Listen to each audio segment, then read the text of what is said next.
I'm going to need to cut that down in the future. So my name's Sarah, and I am going to tell you, we're going to talk about trauma and trauma-informed strategies to support migrant students. As you heard, so a lot of this is coming from my own work working in schools, and I think you should be able to see, we'll talk a little bit about my bunny, but you have, should be able to see the rabbit on camera from the way I hopefully have it set up.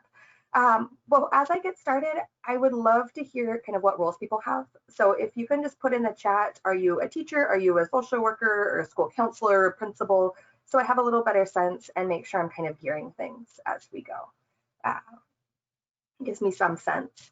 And, oh, also, if you could put up there, and Cindy will read for us, where your kiddos are from. Are you working with students from primarily Mexico? Are they brand new to the country? Just one or two words to give me a little better sense to make sure that I'm really like speaking to your communities. As shared in my bio, I worked extensively with Northern Triangle kiddos from Guatemala, Honduras, and El Salvador, as well as resettled refugees. But in Texas, we get a little bit of everything. So from what we've received so far, we got a couple of school counselors, an outreach coordinator, and a psychologist. Wow, that helps a whole lot. Thank you. I am giving, because the focus is not explaining trauma, we are going, I think I have literally just one slide. So here's some reminders. Trauma affects absolutely everything. Traumatic events impact different people different ways. Wow, in different ways. Trauma may be pre-verbal. Individuals, children, or adults may not be able to identify what's happened ever. This is something I really tried to hammer home with my teachers this year, that we get all the time, well, tell me their story. It might not be A, are they ready to share that? B, can they piece it all together? There's so often not a sufficient vocabulary to describe trauma. Those of you who are therapists or who are clinicians or know that there's a reason we do mental health in all different aspects. So, you're drawing, you're writing, you're doing work with animals, you're doing psychodrama. There's all sorts of different ways to try to express the traumatic feelings, and there just isn't a traditional vocabulary for, and especially across languages. Trauma is one of the factors. It's not just saying that it's trauma doesn't mean that that's a solution, nor a single answer. Things are complicated. I'm looking at another presentation on all the different aspects of mental health that trauma impacts. And yes, there's typical diagnoses that we're familiar with that everybody knows. Okay, well, yes, PTSD, of course. People who've experienced trauma also often have some symptoms of depression, but it impacts a wider range of diagnoses. It just because someone's experienced trauma doesn't mean that they don't also have ADHD. It's, we all know it's complicated to tease out. Again, it muddies mental health and it makes people more vulnerable. So often people who've experienced trauma are re-traumatized. And I really love Vanderkolk's phrase, quote, hurt people hurt other people. I think about, from a personal level, from a professional level, relationships I've been in, things kiddos have done, said, family members, all of it, people who are hurting sometimes lash out, sometimes do things that are just, their view of the world looks different. The way they're defending, protecting, expressing themselves can hurt other people completely inadvertently. But without repairing some of that hurt and supporting those who've experienced trauma, more hurt happens. So I wanted to really set the scene with a few kind of brass tacks definitions, because I've recently been asked to present on migrants, and I know that I typically say I'm typically focused more on immigrant versus migrant, so I wanted to put it all out there. A migrant is someone who's moving from place to place, either within their own country or across borders, usually for economic reasons such as seasonal work. From what I understand, there's a lot in Ventura County's area of migrant labor. This is a community that's often, usually, or if you're called a migrant, you're typically not forced to leave your country because of persecution or violence, but rather seeking better opportunities. So you're coming in with a little different mindset. An immigrant, so all migrants who cross a border to another country are going to be immigrants, but not all. So immigrant is going to be the broader category. Someone who makes a conscious decision to leave his or her home and move to a foreign country with the intention of settling there. Depending on how they arrive, they may become lawful permanent residents and eventually citizens. On my campus, the focus of my work has been asylum seekers and refugees, which I call forced migrants. So someone seeking an asylum seeker is someone who's seeking international protection from dangers in their home country, but who hasn't claimed refugee status, whose claim for refugee status has not been determined legally yet. And then a refugee is someone who's been forced to flee his or her home because of war, violence, persecution, and unable to return home.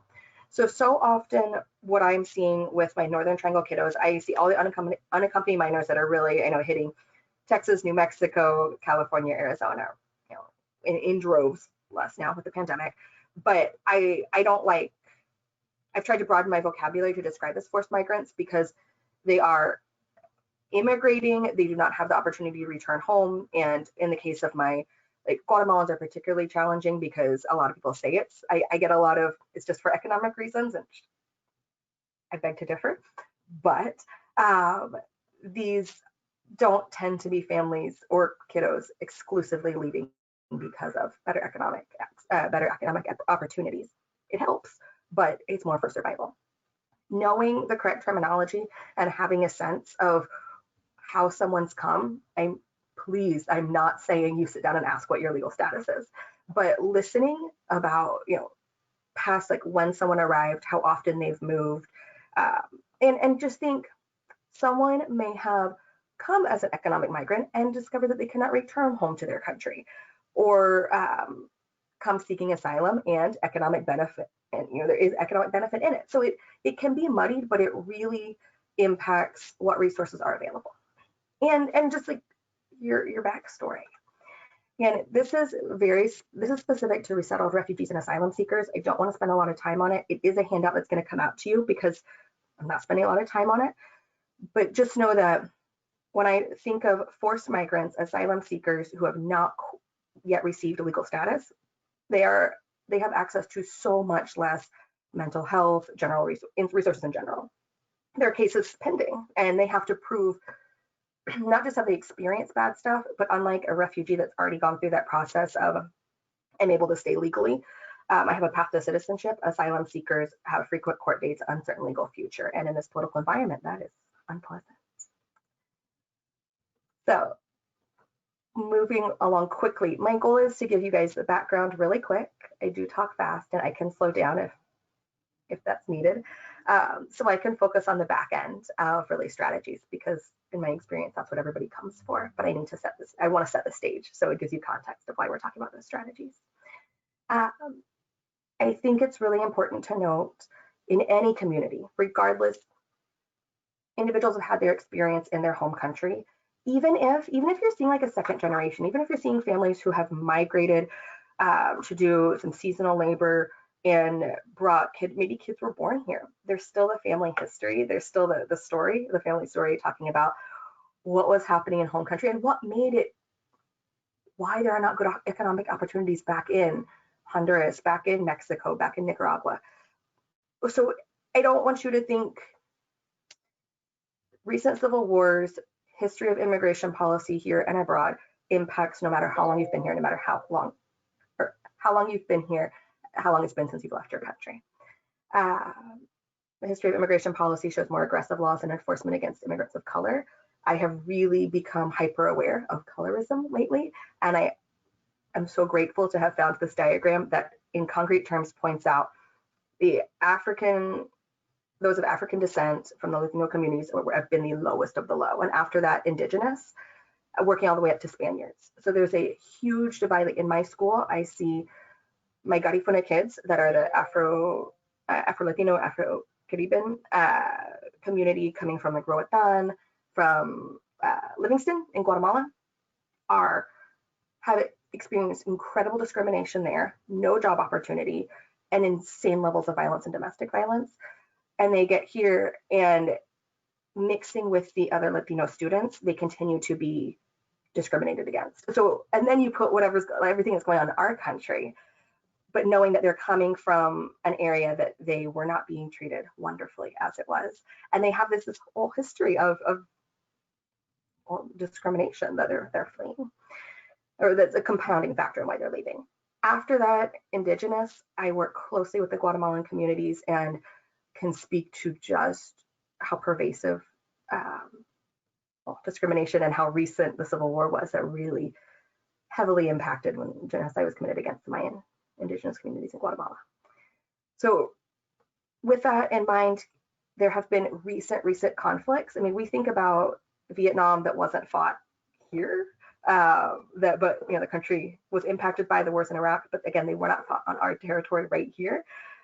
In Guatemala, Civil War ended in 1996. In El Salvador, Civil War ended in 1992. In the kiddos that I see, it's not,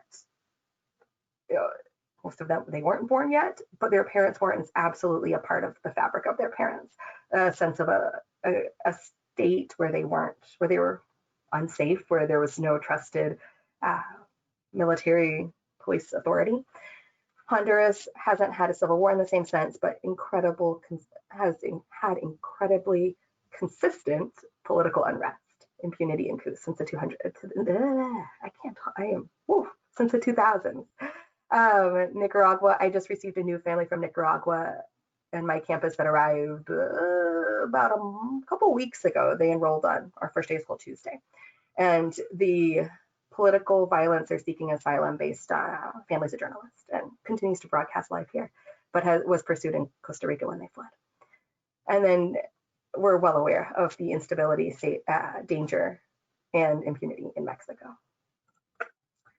So one particular portion of trauma that ties into is ethno-racial trauma.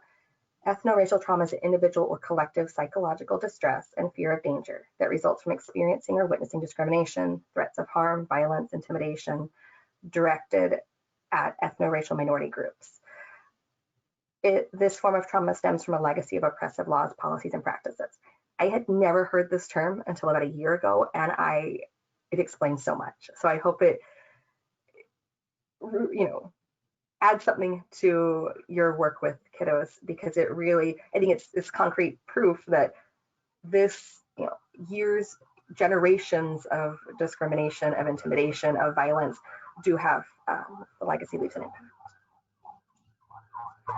So the Hispanic and Latino populations in a country as a whole, there's 60 million individuals who identify as Hispanic or Latino, 18.5% of the current US population, 22.3% are under the age of 18, and a third of those are foreign born.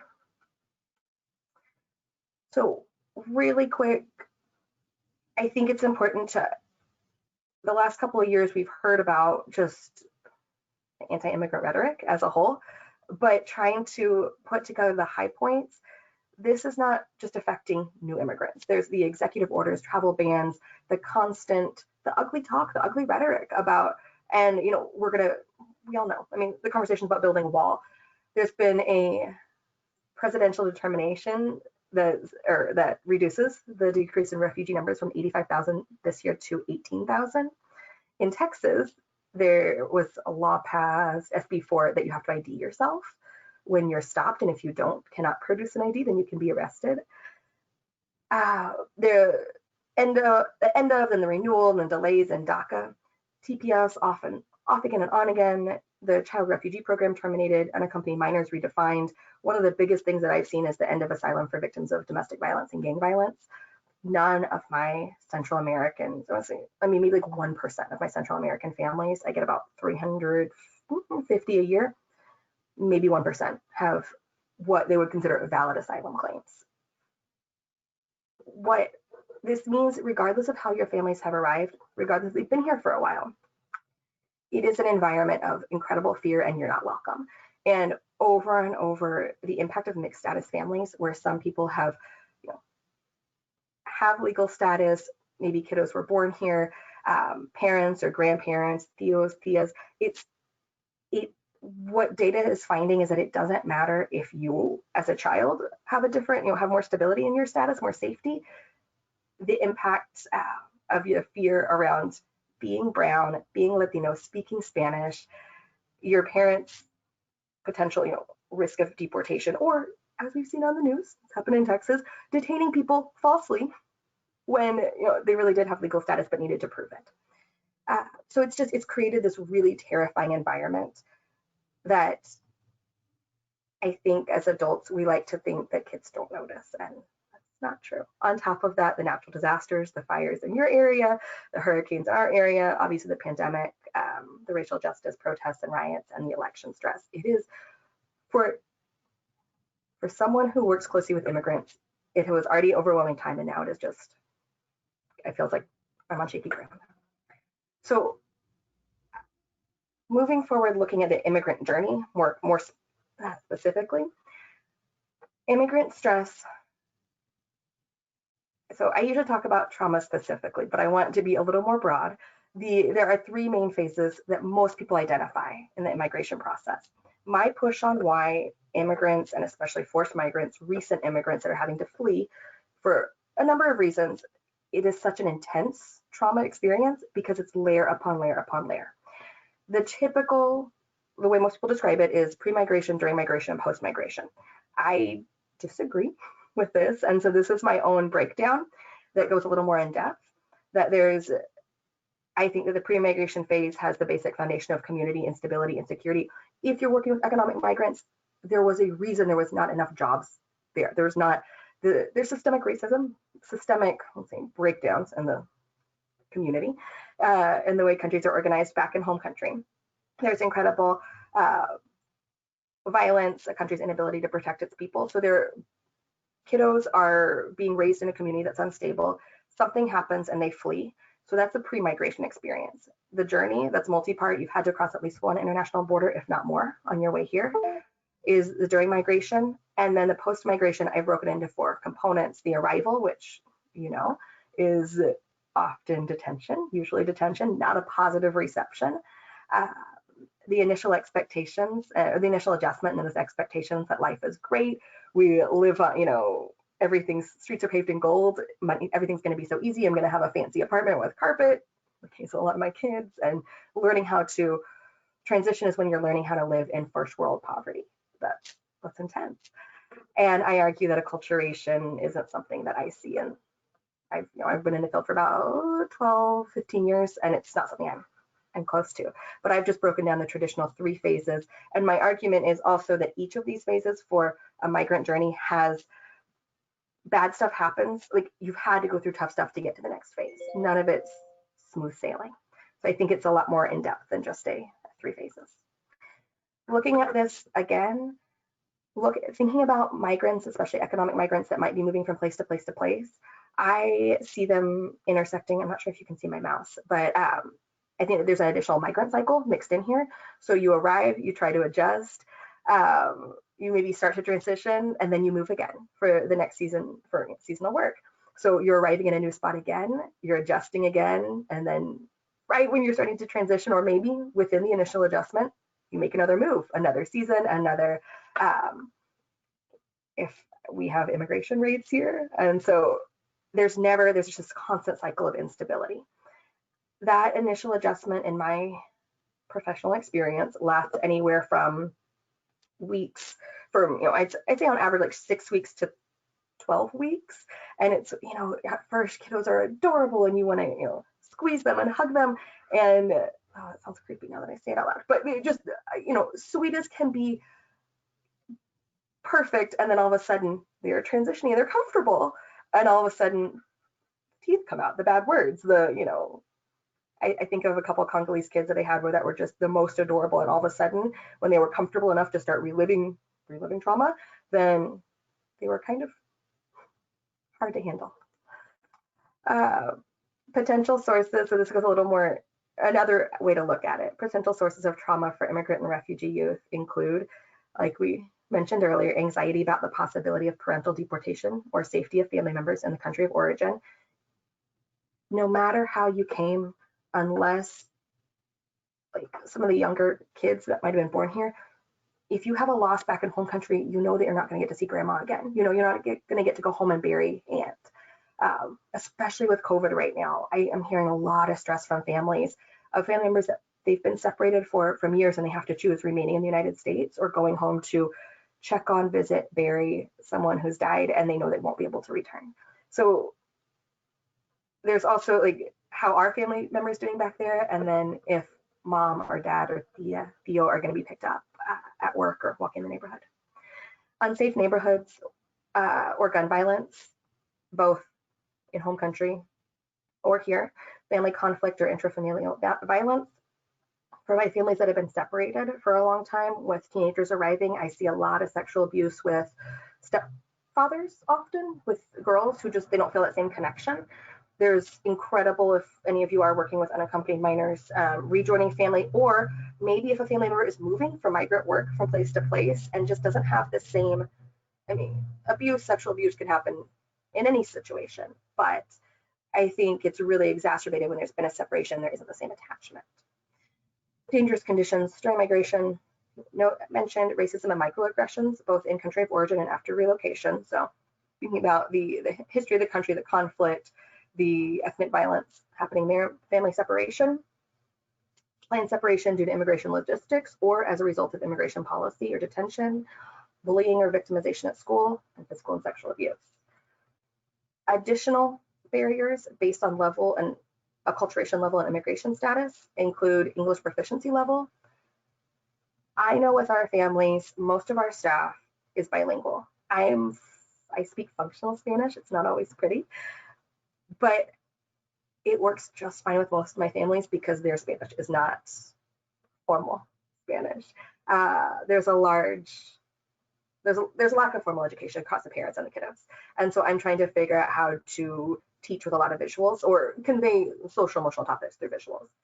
Legal or lack of status, again, loss and trauma due to the immigration process, loss of community status and role. This is a big one that, gosh, the Nicaraguan family I talked to Tuesday kept telling me that, I went to college, this is one of the few families I have, but that's, parents are university educated, but I was all these things in my country. I was a leader in the community. I had my own store in the community. And here, you lose it all. You lose, and then trying to navigate who is and is not safe in this new space. Being new and lacking knowledge and access to community resources as well. I think each summer I've spent in Guatemala, I've been fortunate I haven't had to seek medical care. I don't know how, I have friends that can help me navigate it at this point, but it's terrifying if you get sick in a country and you don't know what to do, let alone understand what people are telling you, the level of Spanish people are speaking, or any other language that people are coming with, especially some Mayan languages, and like how the system works.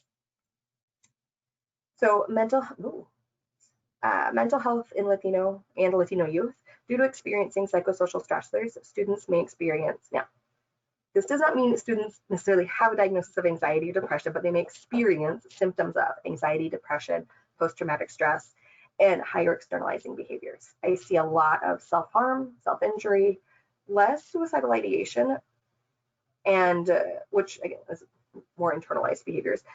And then a lot of anger, defiance, irritability, explosiveness around my young kiddos who've just arrived.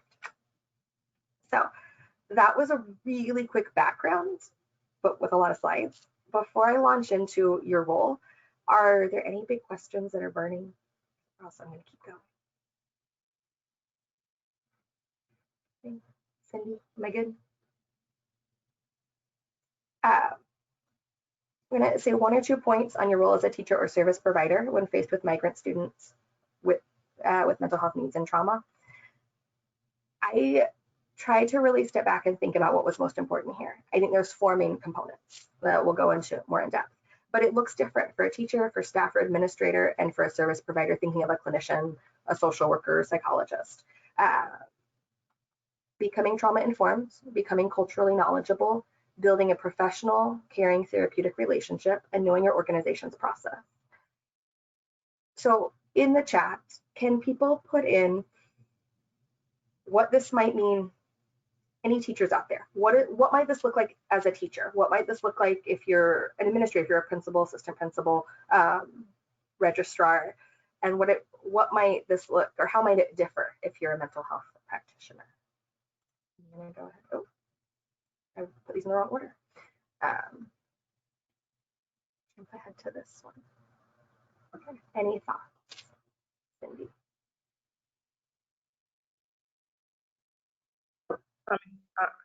I'm waiting. No one has written yet, so just giving them time. Oh, here we go. Someone said, research the population you serve. And then someone else said, I work with adult education, but that doesn't mean that these issues aren't sedimented into the adult person. So absolutely, thank you for bringing up understanding, knowing, researching the population. It's one of the 4 components I think is so important. Being culturally knowledgeable means, first of all, knowing your students. Where are they from? Is it a city? Is it a rural area?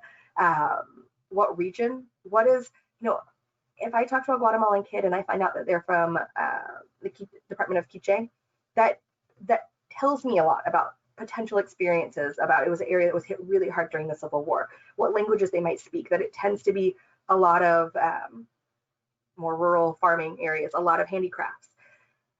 If someone comes from San Pedro Sula in Honduras, that means something. If they're coming from Mexico City. So just knowing some basic things and having some context. What factors influence how they live, what their goals are, and how they learn.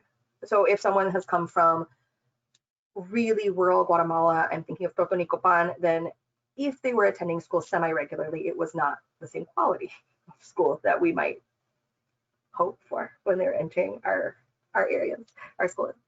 So having some context, this does not mean you need to be a cultural expert, and you do not need to lecture them on their community, nor do you need to investigate it. It's just being aware that there are many languages coming from Guatemala, that there are different communities, that there's an Afro-Latino population coming from some of these countries. So just have some basic cultural knowledge. Being trauma-informed, trauma-responsive, I'll jump back to the slide before on that, but being able to identify behaviors that may be a trauma response and have patience and kindness with high expectations. And we'll talk a lot about that in the future. Building a professional therapeutic relationship. Everybody, I'm using therapeutic here across the board. Know, care, and connect with individuals on a meaningful level. You should have a deeper relationship than just hi and bye. If you're really trying to get to know and be supportive, this means being a consistent, reliable source of support. Know your role, responsibilities, and process. Who's responsible for referrals in your organization? What's your scope of work? Maintaining boundaries. This is both boundaries. Sorry, I cannot change pop-ups on here. Class is going on right now. So it's both maintaining boundaries of course, not inappropriate relationships, but maintaining boundaries around what your role is and what your role is not. So for instance, things get really confused on my campus when I'm trying to provide a therapy resource and the front office is consoling and saying, oh, it's fine, don't worry, I took care of it. Well, their grandma died and my grandma died and I know how to take care of them, so I figured it all out. And I told them to just call the grief support group. Maintaining that kind of boundary and who you can refer to. Same problem with looking at public charge. What barriers are there to accessing services? You need to really knowing the community, knowing what's available, knowing who you refer to, and knowing who makes that referral. I think on being trauma informed, the basis of this presentation, being trauma informed means knowing that trauma exists. That's a great, important, crucial first place to start. But now we're trying to be trauma responsive. So you're here because you know trauma exists. We talked about that at the beginning.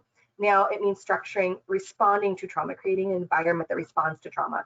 It means structuring all aspects of your work, whether it's a school or interventions, to effectively respond to individuals or systems that have experienced trauma, taking into consideration the impact and changes trauma makes on functioning. Ooh, okay, yeah, you can see that.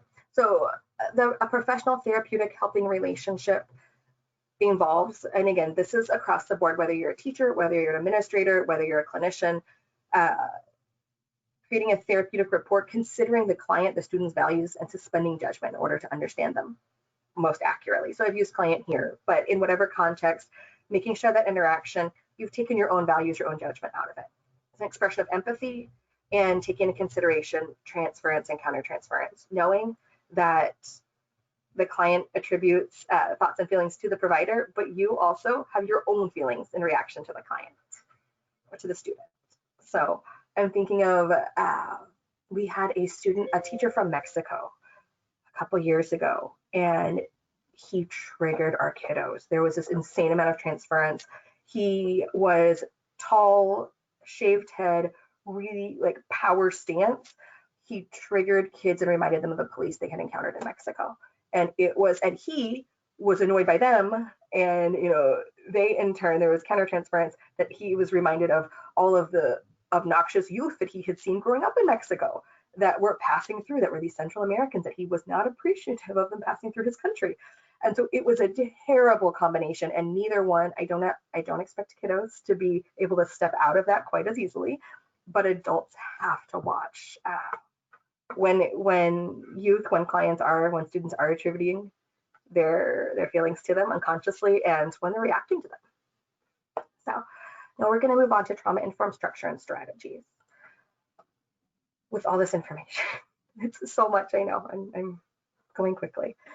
My goal is to hit about, do about 30, 40 more minutes and then open it up for questions.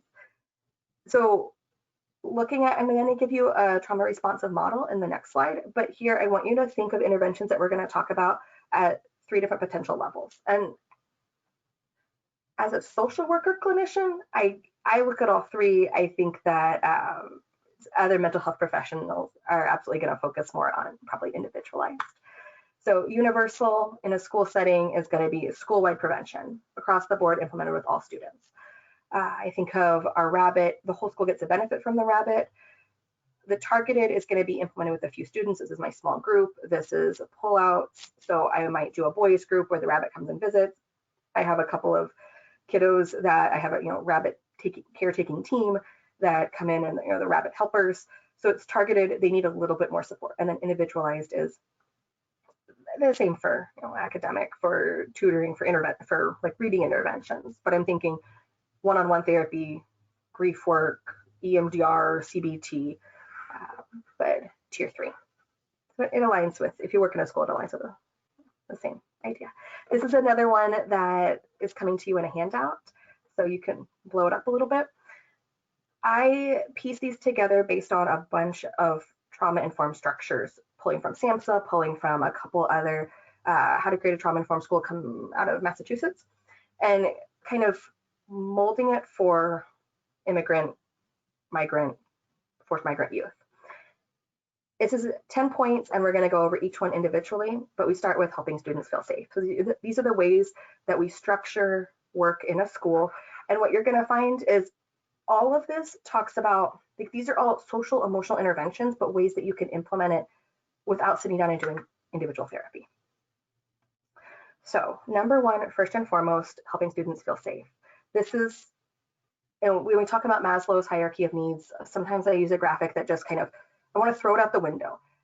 80% of my time is concurrently meeting physiological and safety needs. Nothing else can be done if you do not feel safe. You're not going to show up for school. You don't feel safe in your body. You don't feel safe in your physical environment. And right now with COVID, that is crazy hard, I know. So originally, when I talk about safety, we think about a gun-free zone, no bullying, but this is much more foundational than that. This is creating a space where students from different communities, students with various immigration status, or parents with various immigration status can know that they're welcome and that they're safe. So we do a lot of Know Your Rights presentations. I push the limit on, I'm fortunate that my school and my district has allowed us to do a lot of education around your rights. I do deportation planning, talking about if the worst thing happens, if you come home and mom's not there, who can you call?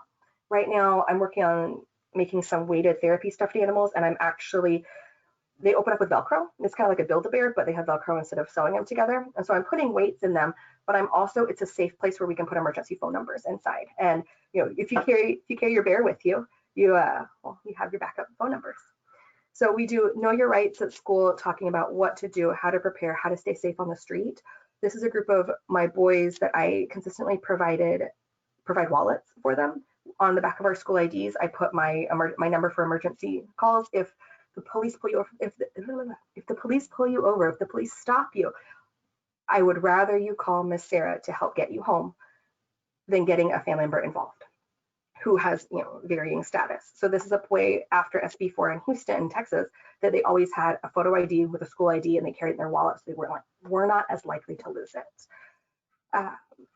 Teaching about the school, trying to create a safe environment with clear, visual, consistent routines, photos of every place in our school. I just hired a new photographer because I hate using stock images. I want you to see, when we're talking about parking lot, this connecting the parking lot here with, the term prior, the vocabulary, parking lot, front office. This is our front office. Same thing we're doing online. Obviously, we're doing online learning right now.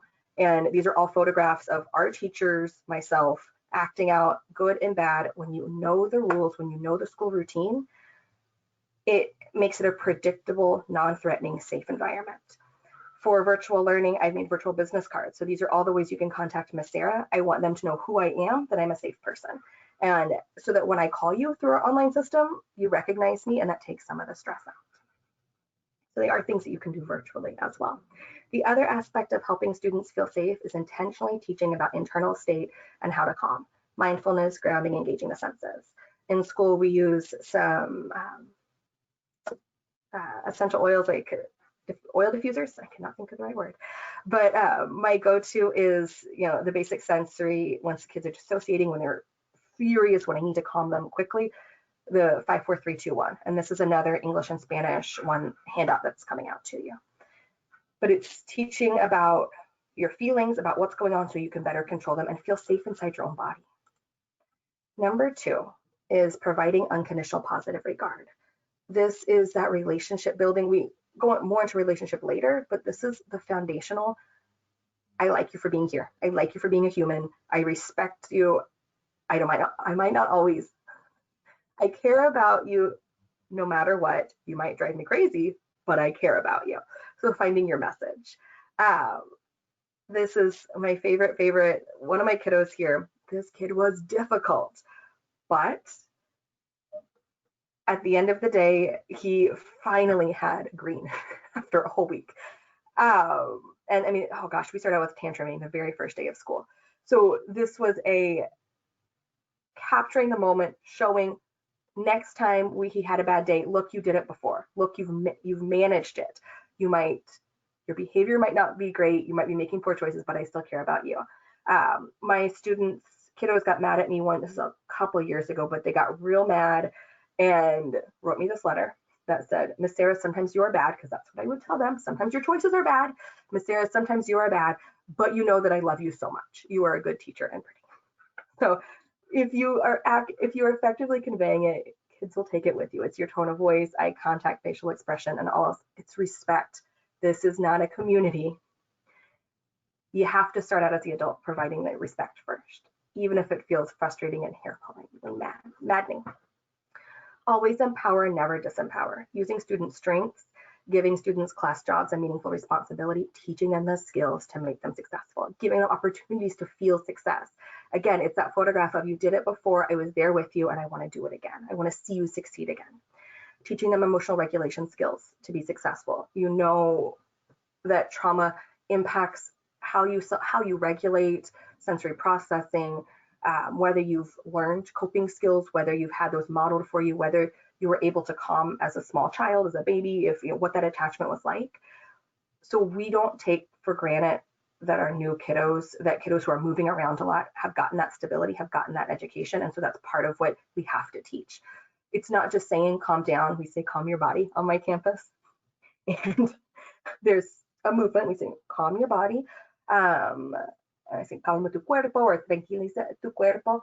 And I had a kiddo that had to go for an inpatient stay, and on his psychiatry notes that I got back, when he was returning to our campus, his coping strategy was calm your body, but that he had reported to the psychiatrist. So it does happen. I have had plenty of kids on my own stressful days come up and say, Miss, calm your body. So finding routines, but building it in and teaching people what calm looks like, having a calm down space, teaching the expectations, just empowering people with the skills that they need. Educate, validate, and normalize students' experiences. Providing safe opportunities for students to share experiences, facilitating discussions, discussing life in the United States and in your home country, what these changes mean to you, making them current, relevant, not just theoretical things you learn in a book, but really bringing it back down and making meaning out of their experience, sharing your traditions and customs, giving a voice to experiences by building a diverse vocabulary. And this is another, I mean, this is teaching tolerance as well. So it's showing that all of these are good ways. And what I always come back to is this is how we do it here. So a couple of examples I've put up here, we have a social emotional class, and that's where some of these activities are implemented or integrated into the regular day. But for instance, for Thanksgiving, we talk about, and my kids can draw or write, but we're trying to increase literacy, so we usually write with it. But traditional American Thanksgiving meals and traditional or special meals in my country are the two columns. We have a table where they get to draw their meal, but also who would you put at your table? So from the clinician side, we're using some like empty chair, who do you want with you, some just salt. But we're also teaching about culture and traditions here. I talk a lot about when I was in Africa, I washed my clothes in a, hand wash them in a basin. When I was in Guatemala, I washed them in a pila, and here I use a washing machine. So they're all right. This is how we do it in this country with these resources. And sometimes it's breaking things down like how you use soap. I remember teaching a lot of my African families, some of my Garifuna families as well, about like what soap goes where, because you have a bar of soap, and here we use laundry detergent and dishwashing soap and shampoo and all of these different things. We do a lot of restorative justice work on our campus. You'll see circles pop up a couple of times.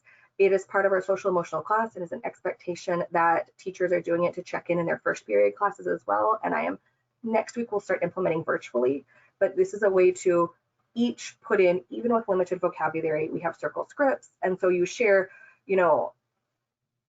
sometimes very scripted, but fill in one word. So let me think, we go around and talk about rules in class. Name one rule, well, name a rule in your country, name a rule in this country, each time we go around the circle. But somehow we're all sharing experiences, so we're comparing and just connecting. We do a lot about calm down strategies for big feelings, naming emotions, identifying the same way you start with CBT, and are talking about different emotional states. We do that here as well. I do Lego heads, and then we make big anchor charts in the classroom that says, I feel blank, I need blank, and then integrating different types of, again, other calming strategies. Finally, this is my favorite pride and joy, and it is the final handout that you guys are going to get. These are kites that are flown in a village in Guatemala close to, for Day of the Dead there, in this one village. And on the string, there are memories that are being sent up to your loved ones who have passed away. And so I've tried to bring this in. We talk about Halloween, we talk about carving pumpkins, traditions in the United States. People might come to your house and look scary. These are what costumes are. Don't be frightened. And let's connect it back with your culture. Let's connect it back with other cultures. Only a third of my kids are Guatemalan, but it's something that other students get to learn about a Guatemalan tradition and still get to connect with their own experience. So I actually have them writing special memories and special people on their Marielete kite. We're teaching kids how to handle future situations. Okay. Building on strengths. Using examples of things that students are familiar with can find meaning and contribute to the conversation. For example, in a travel unit, we're discussing bus travel instead of space travel. We're still teaching about outer space, but bringing it down to a concrete example. Finding out what students are good at, inviting them to demonstrate, teach others, pairing new students with a class ambassador that can show them around, show them the ropes, especially if you have kiddos that are frequently moving around, having a welcoming committee, making intentional partnerships and groups. And this doesn't always mean same language. This might be similar experience. I have a kiddo here who, I think I have some other pictures later on. She liked to sew clothes, she liked to sew. So she has made her own tape measure here and was measuring nieve to sew clothes for her.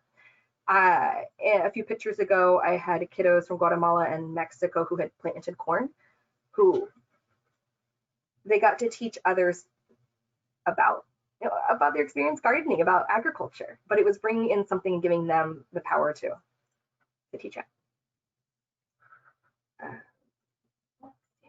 Connecting with students. So this is back to the relationship forming, and we'll continue in a moment, but learning about your students, making eye contact, having some sort of physical connection, shaking hands, fist bump. I know it's super weird if you're virtual like we are, but it's having a routine. It's always having a same greeting. It's being like, this is what I have between this and the student, or this is what you get from Miss Sarah. I see, you know, everybody is mijo, mija, but somehow being a reliable, safe person that has something special with you, being present, notice when there's a change in mood, rewarding students with additional quality time in, and attending stuff and just following up, having some connection. Oh my goodness, I see that you like Barcelona. Who's your favorite player? I don't like Barcelona. I like, you know, I like the Houston Dynamo, but finding something somehow to connect, building a sense of community, a team.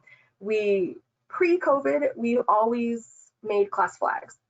I have this grand aspiration to have class parades. It still has not happened because, well, it's hard to get that many people moving.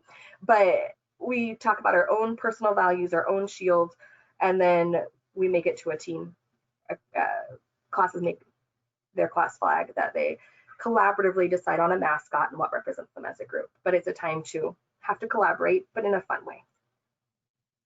Maintain high academic standards, meeting your students where they're at.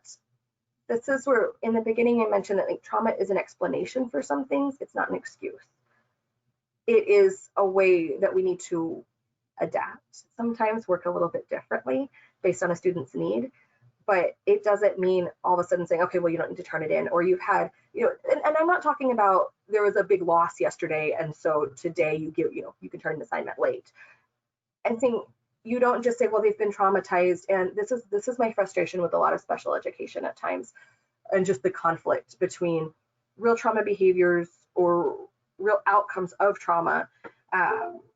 Sometimes things need to be adapted a little bit, but still maintaining high expectations that my kids are strong. Kids who are adapting to environment after environment, who are constantly on the move, who've had to leave behind tough situations, are super brave, super strong. It's just making sure that we're providing academics, eliminating barriers so that they can get there. Whether it's like this kiddo, real bright. We needed steps printed out for him because he could do the work, but he couldn't sit still long enough. So, and he would, get distracted, lose focus. So finding ways to encourage improvement without shaming and scolding, and believing in your students. There's nothing that frustrates me more than when it's just discounted as, well, that's just the way they are, or that's as much as they're going to be able to do. So still maintaining that growth is possible, and look how much they've already grown. Model, be a relationship coach, talk through scenarios, explain the steps you're taking and why. That picture duplicated. I feel frustrated when you say, I am sorry, Miss Sarah is so mad right now. I need a moment. Do you see my face? What do you think what do you think I'm trying to tell you with my expression? We do a whole lesson on body language, and not just happy, sad, but shoulders raised, eyebrows up. How should you interact with somebody when they're making this kind of face? What should you not say? Model on good days and on bad days. Sharing your experiences while maintaining boundaries. This is obvious, but sometimes I forget. One of the most special moments I had with a kiddo caught me leaving. We're in temporary buildings. We have one bathroom, adults, children, not the best. I tried to duck out between classes, and I was crying. I had one of my kids who was going in for court and going to be detained. And I ran into another student.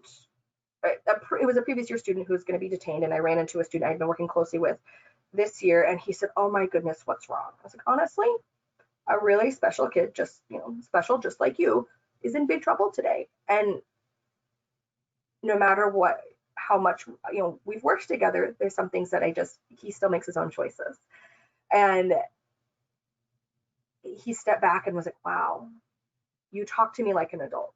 I mean, again, I'm not talking about boyfriends or breakups or, home drama, but being candid about having big feelings really shifted the ways I don't want to see people upset. I didn't know people cared that much. I didn't know you cared that much. So sharing the impact of events is really important. Documenting by photographing positive interactions, post photos of positive interactions around the school, following your own rules, not doing the do as I say, not as I do. No gum is a rule in the school, and I see people chewing it all the time. We say no energy drinks, and people are chugging them. We say no phones, you shouldn't be using them either. Being intentional about the choices you make and what you do. And helping students have a sense of agency. Helping teach students that they can make an impact. Trauma robs you, it makes you feel powerless. Having a sense that you can impact the world around you, that you can do things, that you can change things. Encouraging students to share their experiences and what they've learned, how they've overcome. I love doing therapy with the migrant community, immigrant community, because they're here. They've already accomplished so much. Partner, help students find a buddy. We have upper and lower levels, so they pair up to read together. One of my favorite teachers that I work with just says yes to stuff. So here, they found a kitten outside, and they brought it in and talked about gentle touch and how to take care of the cat. They took it to a shelter at the end of the day, but it was having that sense of you can help a small helpless thing. That's been a really big deal with the rabbit. I don't know that I have too many slides just on the bunny, but we've used the rabbit for building empathy for tough conversations. I have a black rabbit and a white rabbit, Nieve and Noche. Noche's on vacation right now, but Nieve's right up here. But talking about different colors of fur, of skin. Nieve lives in a cage most of the time. So talking about what it's like to be confined to your home, what it's like to be separated from your parents. When we first got Nieve, how difficult of a transition that was. It gives students also an opportunity to feel like I take care of something and look how it grows and thrives, and I had part of this. Same thing with the garden. We've started a trauma sensitive sensory butterfly garden. It's a mouthful, and it's amazing to see like how much kids monitor the growth, and like they helped these plants survive. Makes a huge difference. And same thing with the butterfly. It's a quick life cycle, so it's easy to really compare to transformation. Finally, the last component here is self-love, self-care, bringing in self-awareness, separating your personal identity from your professional identity. This is hard. I eat, live, breathe my job and don't have a great separation, and therefore when things don't go well professionally, it feels very personal. Again, do not take students' actions personally. They're kids, they're developing, they're growing. Being able to have that separation and maintaining control of your space, of your classroom, of your clinic, of whatever it is, but knowing that you're the leader, but it's this humble leader, but feeling like you still have control, even if it's controlled chaos. By knowing your limits, respecting your limits, knowing what you need, and taking time within reason to give yourself what you need. This is a real hard time, and these are some high needs kiddos that make things a little extra challenging sometimes. So specifically geared to mental health social service providers, a couple of evidence-based things I wanted to put out there for you. Culturally modified trauma-focused behavioral therapy, CMTF-CBT. It's a mouthful. It's typically 12 to 16 sessions, and it's evidence-based. It has been culturally modified by using Spanish proverbs, dichos, and stories, cuentos, short stories, during the psychoeducation and cognitive processing phases. Transnational therapies, Celia Falikov writes about. This is amazing for where the camera is. For work with Latino families, and that's also where the MECA genogram is. Transnational therapies talk about addressing relational stress, separations, reunification between family members. They also explore the approval of the culture of migration. So it's, especially when there's hard conversations to have about family members being separated, being apart, the choice to come north, the choice to follow work. It helps give some tips on facilitating those conversations. Long distance co-parenting is hard. See a lot of breakdowns in families, and making meaning out of separation. She also talks about the mechagenogram that I love. My interns are about to start using this year, that it just really builds on a traditional genogram by bringing in the migration and acculturation aspects, family organization, family life cycle, and ecological context. And then it has all of these overlapping visions, theory, personal, social justice aspects that it brings in. So it's a really comprehensive way to get an amazingly like rich story. And that is that. So ready for questions. I talked quickly, but let me know what else I can tell you.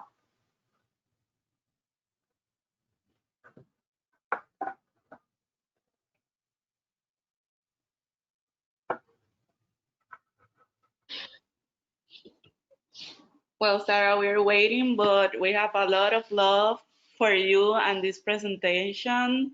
They're saying that thank you for sharing all the great work you have and are still doing. Thank you.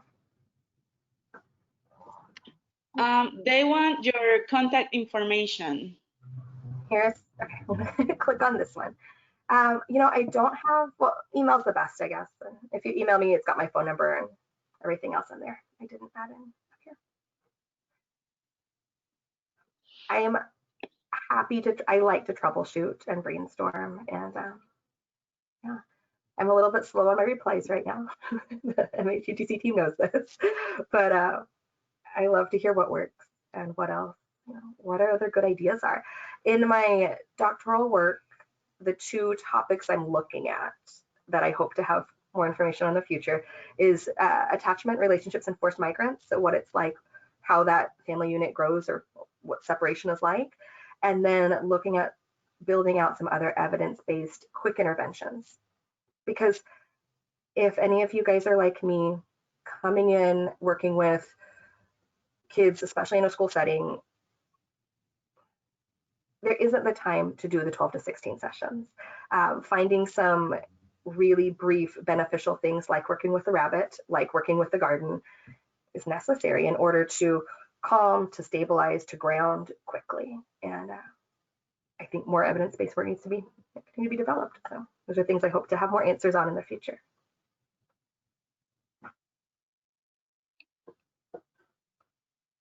Great. We have a comment here that says that they appreciate that your research about Ventura County and wanted to tailor the training toward us.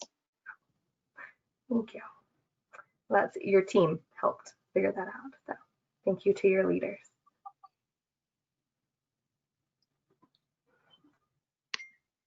We have a question. How much interaction do you have with parents? Oh, that's a good question. So, okay, there's a couple different levels here.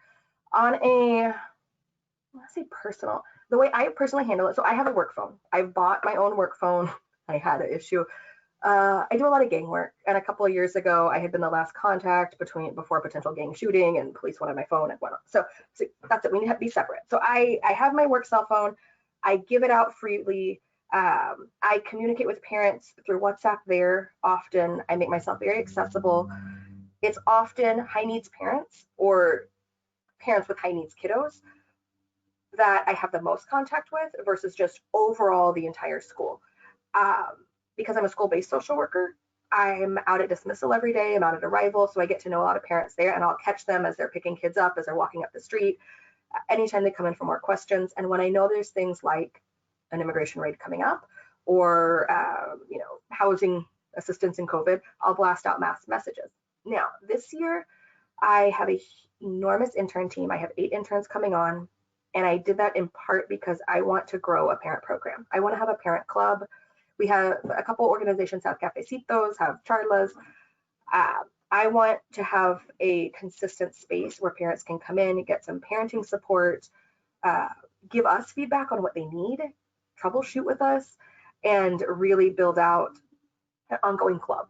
And I'm trying to bring in some sewing for our moms. I'm buying a couple sewing machines and, well, just some other side projects. So I have access when I need to. I'm accessible to them. I am trying to build ongoing, not just right now we have 1 or 2 sessions that the most involved parents come to, we offer more than that, but we don't have great turnout. And so I'm trying to figure out other ways to have an ongoing parent support where they can help each other also. Because I know I'm still this white woman on the outskirts, on the outside, who hasn't had the same lived experiences. So we communicate, we speak together, and I am your like true social worker at the core, where yesterday I had a kiddo who did not want to get online. He swung at his mom when she tried to wake him up for day 2 of online learning. So I go over to the house, mom's crying, wielding a butcher knife, trying to pry the closet door open to get him out, who he is sitting on the floor in the closet, refusing to budge with the lights off. So I sat outside the door, this is not great social distancing, for about 15 minutes and coaxed him out, met with him, and then had a family meeting. But mom knew to call. So, you know, a whole mix. It's a complete tangent, but depending on the situation, and I'd like to have more.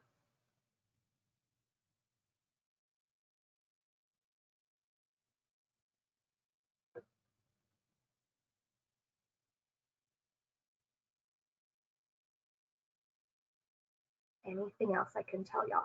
I can also pull up Nieve. This is the benefit of not having an in-person training. Fun.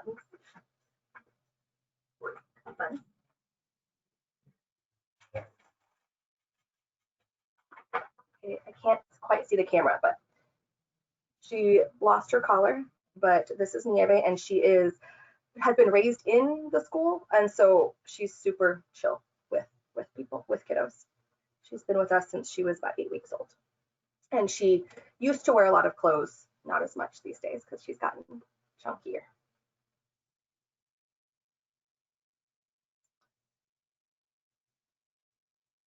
Anything else I can tell y'all? I know you said that she's a lot of work, but I really, really want one. Well, if anybody's had rabbits before, you know that rabbits take a lot of work to bond with other rabbits. So when I inherited Noche, they do not get along. And for my game work, it's been really great. We talk a lot about, I had a kid who was like, oh, you can't just come up on my block. Gotta get to know you.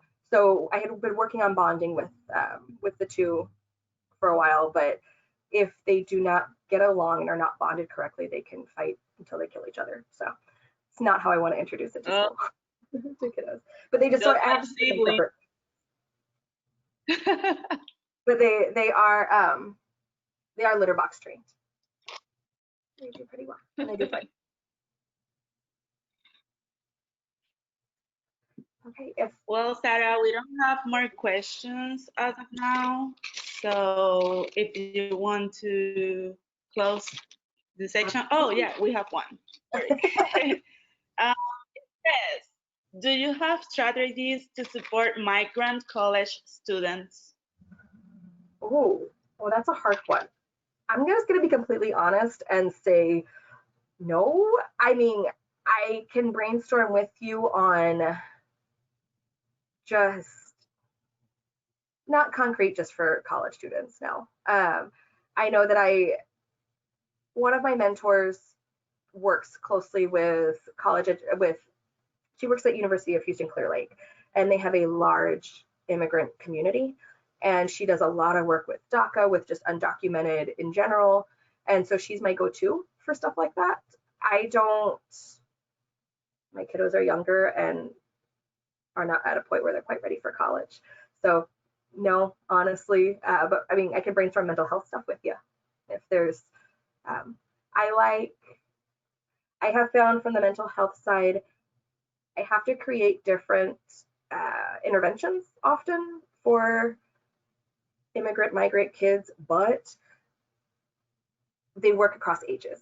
And like with the rabbit, with some of the art stuff, with some of the drawing that we do, heck, I'm doing with some of my private practice adult clients as well. So I think if it's framed well, then people are pretty open to the mental health side, even if it seems like a younger style.